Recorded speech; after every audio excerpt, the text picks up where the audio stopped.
who he is and who's with Patrick Irving of Mississippi Justice Center, and I would like to have him to say something. Okay. You want to come up front, or Which would be best for you all? Up front. Up front. Y'all want to get me on camera? Erica said, "Come on down." She did it. Price is right.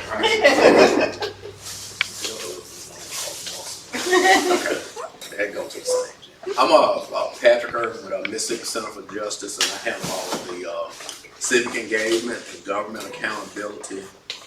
We are a 22-year-old nonprofit, public interest law firm, and the reason why I came here is I started receiving y'all's correspondences and emails, and we also work with clients with terrorist property, and now we're starting to get into farming and ranching for African American farmers and ranchers over on the other side. And I know some of these resources that you all are talking about today are federal resources, and we're just trying to see what all we could do to better serve our clients. But we have offices in Indianola, which is where I work, 2 in Jackson, that's our corporate office, and we also have one on the Mississippi Gulf Coast in Gulfport.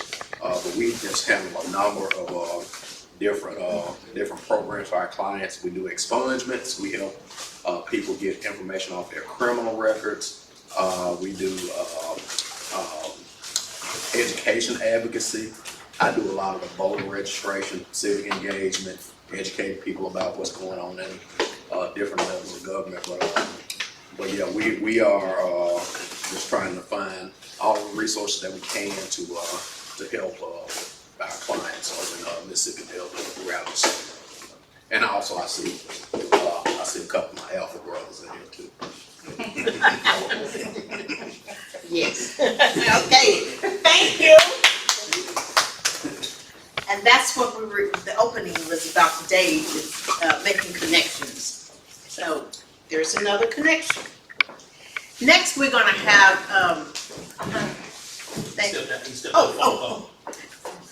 He's from Congressman Crawford office from Dumas, I believe. He told me Dumas, Arkansas. Right. So he's going to come up as soon as he get back in.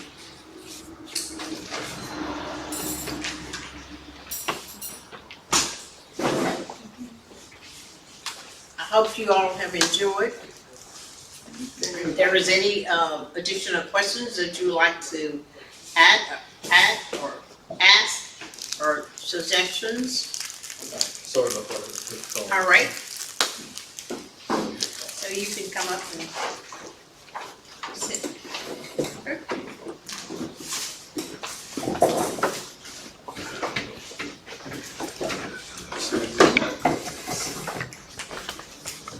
Well, thank you all for allowing our office the chance to come and speak, and I appreciate everything that Dr. King and of course everyone else that is here has discussed and went over. One of the roles that I have with Congressman Crawford is as agriculture liaison. Is I'm there to be an advocate for our farmers, our ranchers, and our producers, and I'm very blessed to do that. I think that's one of the most rewarding and very impactful jobs within our office. And so you had mentioned the USDA cuts to staffing and programs. Right. That's been a big topic. We've been in touch with people within the agencies and with constituents who have shared concerns, and that is something that I've made him aware of, and we're continuously looking into. And then we've also done a few things regarding certain programs. When the Farm Bill is passed the House and now it's with the Senate, but he had really advocated hard for the ARC PLC payments to be advanced, and he also advocated for a limit suspension for that current time frame. And so unfortunately that failed to enter into the Farm Bill, but he is always committed to helping make sure that our agencies are having the resources they need, as well as the farmers, ranchers, and producers that we serve. So I'm hopeful that I know farmers are going through a really tough time at the moment, but I'm hopeful that they do know that they have a voice and they have a seat at the table with our office. And We're in touch with Senator Bozeman's office, as well as Senator Cotton and Bruce West, Congressman Westerman and Congressman Womack, Congressman Hill. We're very fortunate to have all four congressmen and both senators in very high-ranking positions as chairman from Arkansas within our, congressional House and Senate. So I'm hopeful that, their leadership on those committees, as well as their, voice, can be heard. Yes. And, Congressman Hill serves on the Financial Services. He's the chairman of Financial Services in the House. So when we're talking with farmers, a lot of that's not just the farmer, it's also the local lender and lending institution. And so I'm just really grateful to be here, and anything you would like to discuss, I'm grateful to answer or discuss. Well, one of the concerns that I know farmers and producers have, and of course, we have also particularly as advocates for the farmers, and then of course our partner agencies, are the cuts, and if they're going to be able to restore put those dollars back, particularly with the conservation program, they took a big hit, and of course staffing, has been one of the other issues with USDA, both NRCS and of course Farm Service Agency and Rural Development as well. But particularly on the program payments, both the EQIP, which is one of the very popular programs with NRCS, and the Conservation Stewardship Program. With the Farm Bill, short of the cuts that they've made now, will they restore that back and restore the funding level back, on the conservation program? I would have to ask him to find out, but I can make sure to get an answer back to you. And you said, will they restore? Yeah, yeah, right. Will they restore the funding? Or, I guess my next question would be, that was a lot wrapped up into the big beautiful bill. Of course, conservation was a part of the big beautiful bill also. But I have not been able to clearly understand how it flowed into the program delivery side with USDA as far as conservation. If that was a different delivery approach with conservation under the big beautiful bill, or will it be coming directly, through the program service delivery as conservation programs have been over the years, from when it was ASCS to the point of where it's Natural Resource Conservation Services now. But right now, whenever there's a hit on conservation program, that's a very big direct hit on producers themselves, and their practices, that they employ, and of course, that particular revenue flows right back into cash flow determination with those family farmers for the program income, which is based on, again, practices and good farming practices, applying good farming practices. And of course, good farming practice and conservation practices is beneficial to everybody. I mean, to all of society, and it impacts all of our society, both maintaining healthy soils, clean air, water management, as a natural resource as well. So all of those practices that are employed from the agriculture or the farm perspective carry with it beneficial factors, and we did an article on that in one of our newsletters. It carried beneficial factors to all of society, to all of our local communities, and being good stewards of the soil itself, one, and then of course preserving quality water is very key to that as well. And so management of that particular resource as well as the soil is a determining factor of the capacity of our overall agricultural industry itself, and all of that's a part of conservation. Well, and, I agree with you. I think that, all of these programs, they've helped producers, they've helped farmers, ranchers, poultry production. I mean, there's a lot of different things Right. that, are out there for different types of industries, but I will get with the congressman on that and just kind of see if we can get you some more information on what's going on with the programs and what is our office doing to try to ensure that, that's being addressed, so. So do you, and of course, I know you probably don't have an answer then, do you think we would get a fully funded farm bill? We haven't had one since 2018, this year? We're hopeful. I mean, that's, now it's been passed in the House, the Farm Bill's passed in the House, it's now in the Senate. Right. Depending on how that goes, I would hope we would get one because it's long overdue. And so, either way, I mean, we're committed to making sure that, the provisions that are in there, at least from what we propose and others, I mean, there's some really good things in there, from what I've seen to make a difference and an impact. Because these farmers and ranchers, producers, they're going through a time worse than the 70s, and I mean, this is worse than, or the 80s. So, and there's less farmers now. So, we really have to address these problems. And I don't want to sound vague, but I really don't want to give you an answer without knowing. You can't predict the future. I wish, but we are very hopeful it is. But even, if it does not, we are still going to fight for our farmers, ranchers, and producers daily. So we will make sure that the policy that the congressman's putting in place is something that will go toward benefiting them, regardless of a farm bill or just another bill. So, and maybe this was a message would be communicated more. And this is both. I mean, I'm rural, live in the country, always have grew up on a farm, still live on a farm. But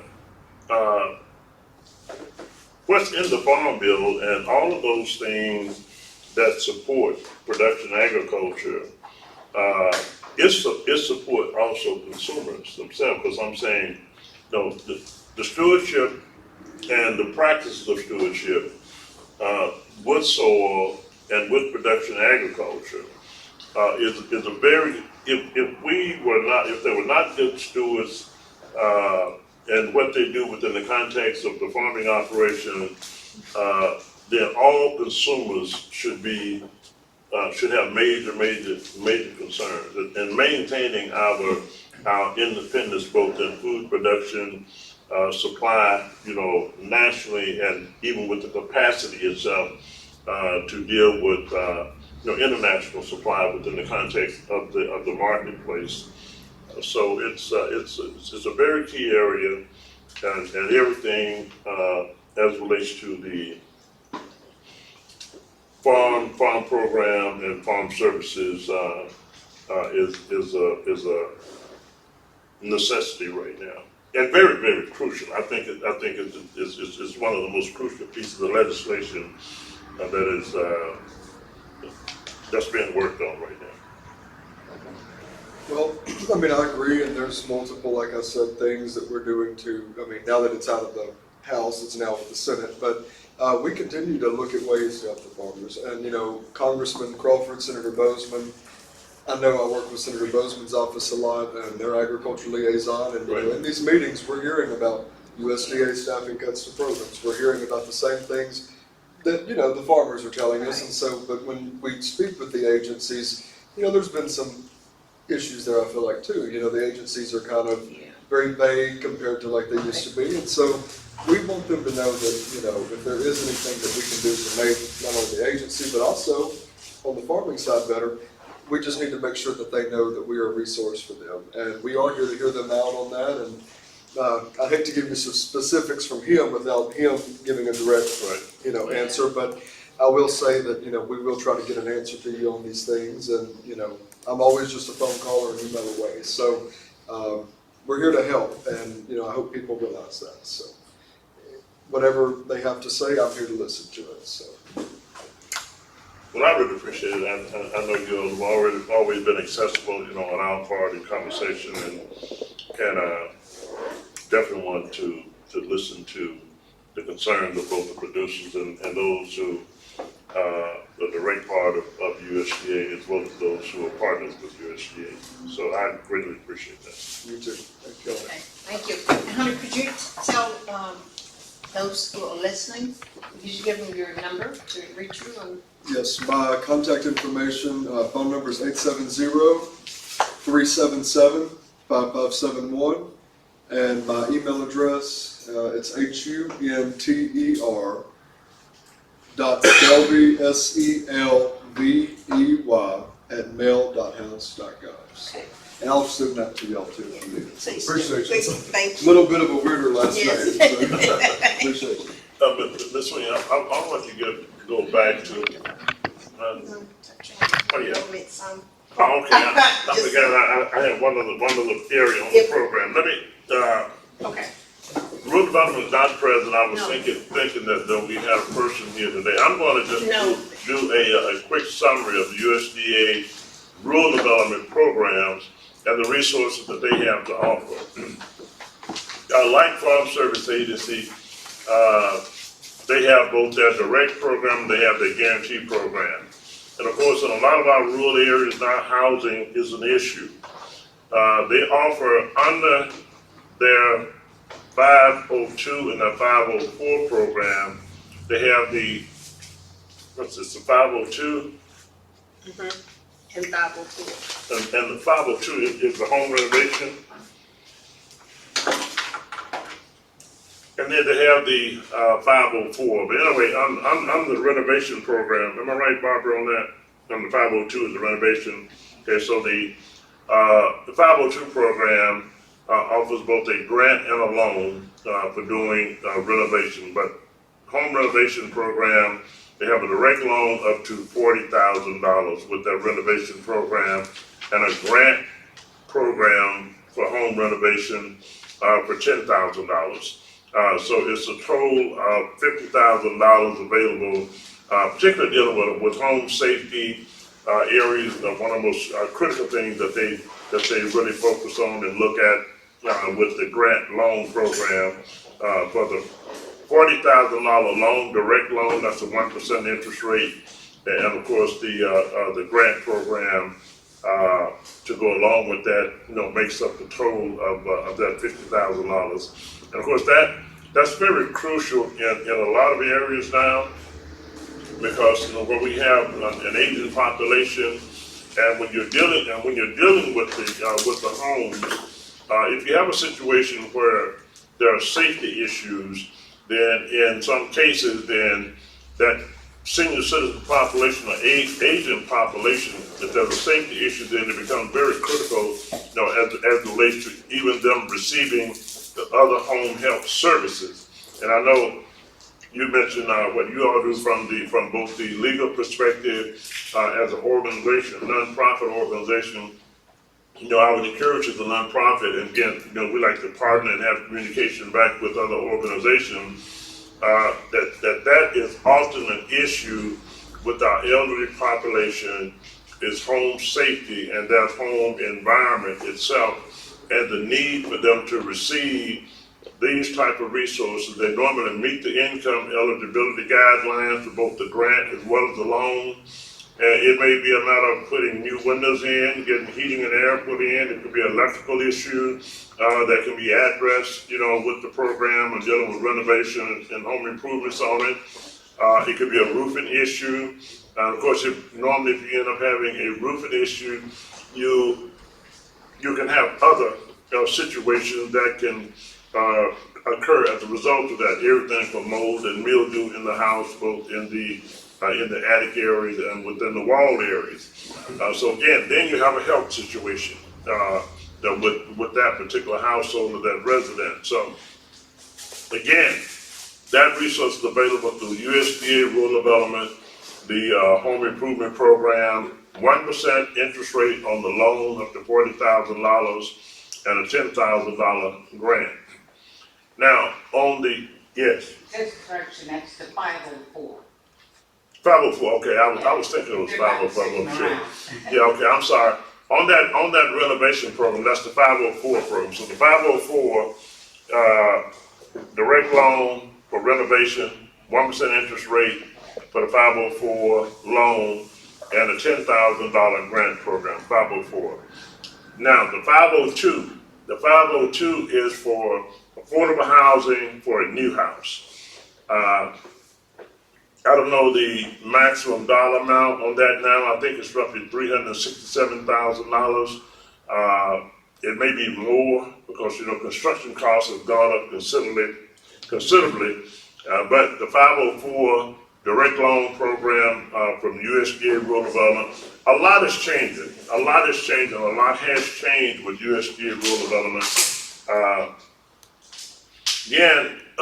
It takes a lot to administer these programs, and and I'm saying from the human resource perspective, one of the things USDA has done, from what I've been reading here recently, USDA is partnering a lot more back with the private sector and back with the banking industry,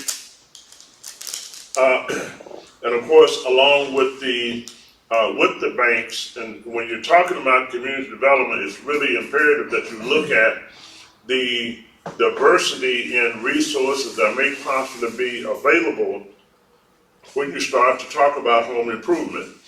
While you have the 504 program for home renovation, you also have, or you can work back with the private sector, which is the private bank itself, and it could be a nonprofit organization to apply for the affordable housing program with Federal Home Loan Bank. Now, with that, with a partnership, nonprofit organization, and working with rural development, one could put together a community development initiative up to $2 million maximum, and that's on a grant program with Federal Home Loan Bank, backed with nonprofit organizations, partnership with the bank, and then again, what you can do as an additive with the partnership with USDA Rural Development 504 program. And I'm only going to give them an example. Renovation construction costs can be expensive now, and if you have a situation, and to have this type of communication, both with the bankers, as the possibility of developing such a package deal, partnering with the bank, because the bank is the one that has to submit the application, along with local USDA rural development individuals and the mayor, county judge, and the mayor in the local particular county.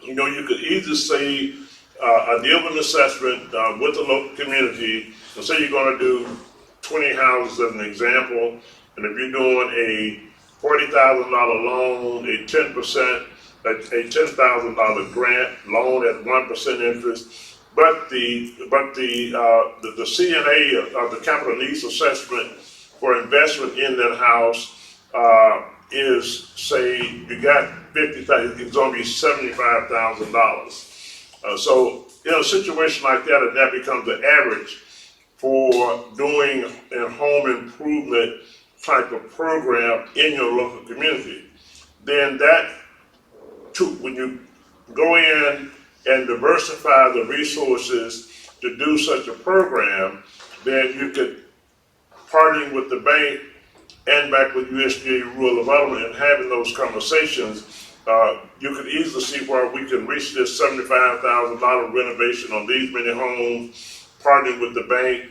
with the affordable housing grant program for up to $2 million to do X amount of houses using the investment 1% loan investment with home improvement and a $10,000 grant, and say an added $25,000 to do X amount of homes, partnering back with the bank and through the affordable housing grant program. It could be a situation where the city, the bank, and USDA are a private sector. You may be working with Arkansas Development Finance Authority, their home program, and to create the affordability that you develop a program and using some of the affordable housing financing money through Federal Home Loan Bank, working back with the private sector bank to utilize that money for down payment assistance or equity financing to create the affordability of a particular home or a home ownership situation. We all know that that's in the news all the time, affordable housing and the need for housing both in urban and particularly in our smaller rural communities. But again, that's the USDA Rural Development Program and possibilities, options as far as resource development itself is concerned, with the direct loan program, partnering with the bank, with the affordable housing program, Federal Home Loan Bank. The other is the guarantee program with USDA Rural Development.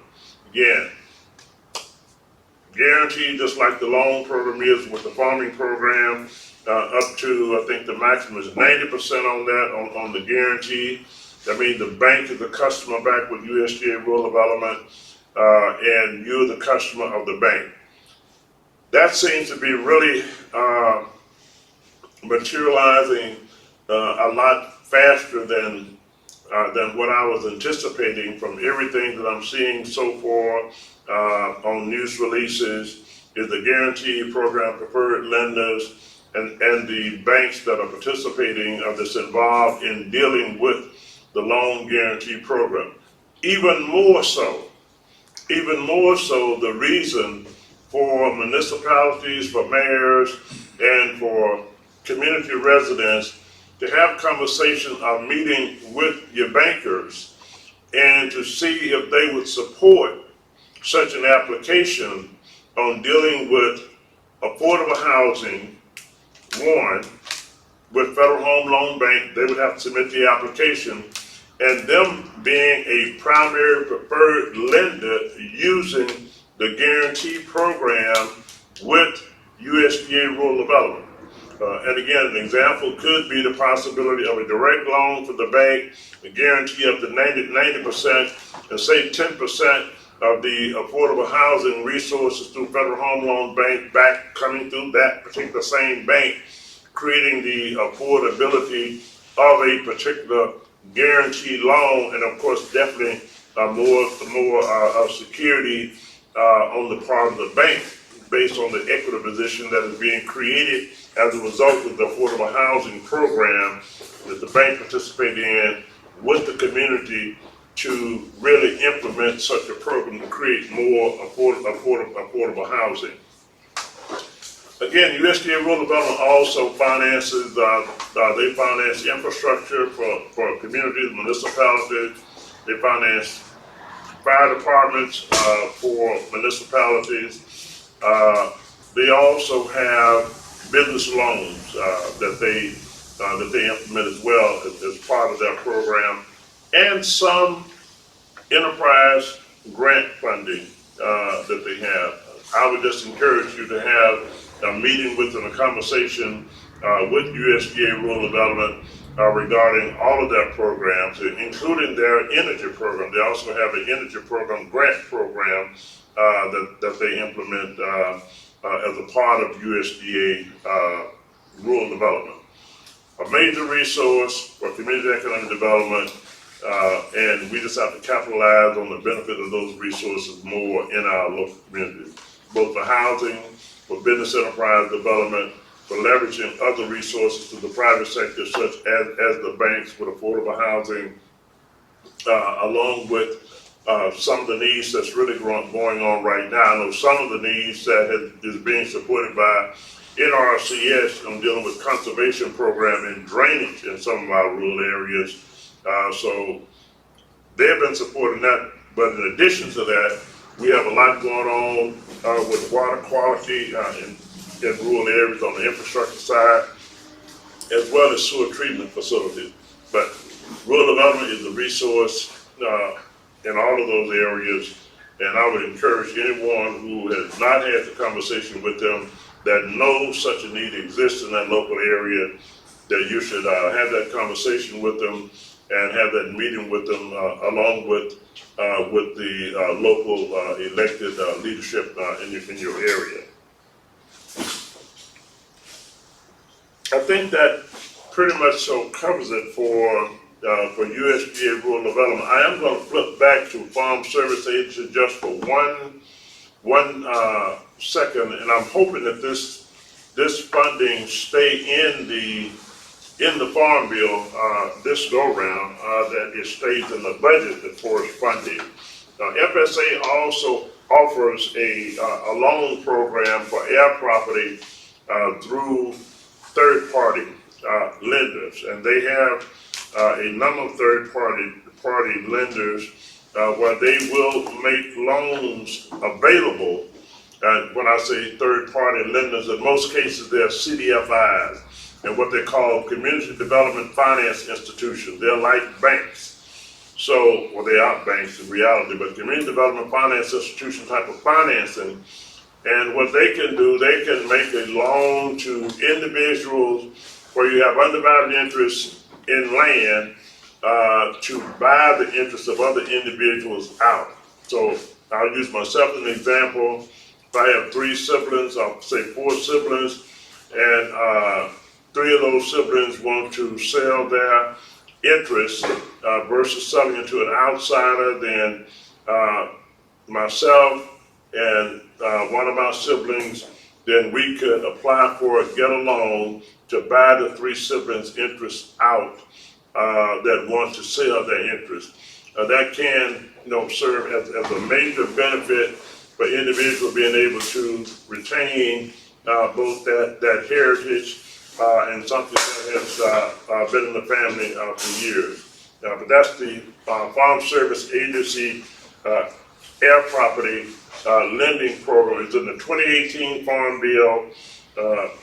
You heard Congressman Crawford's office, Mr. Hunter, speaking to the fact that we have a farm bill that's on the table now. Again, I don't know, I have not looked at if they're financing that this go round. I'm assuming there may be a continuation of financing for it in the budget and a continuation of it in this particular farm bill.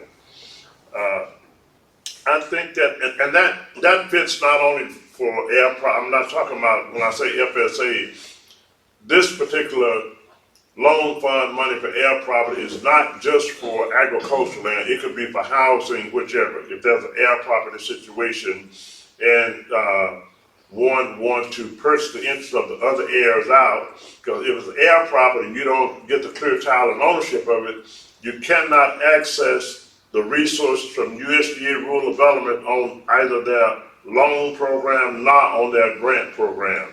And you would have the same issues in dealing with an affordable housing, a home improvement type of program a community may want to put together, even with using the private sector dollars as being a part of that partnership housing development initiative.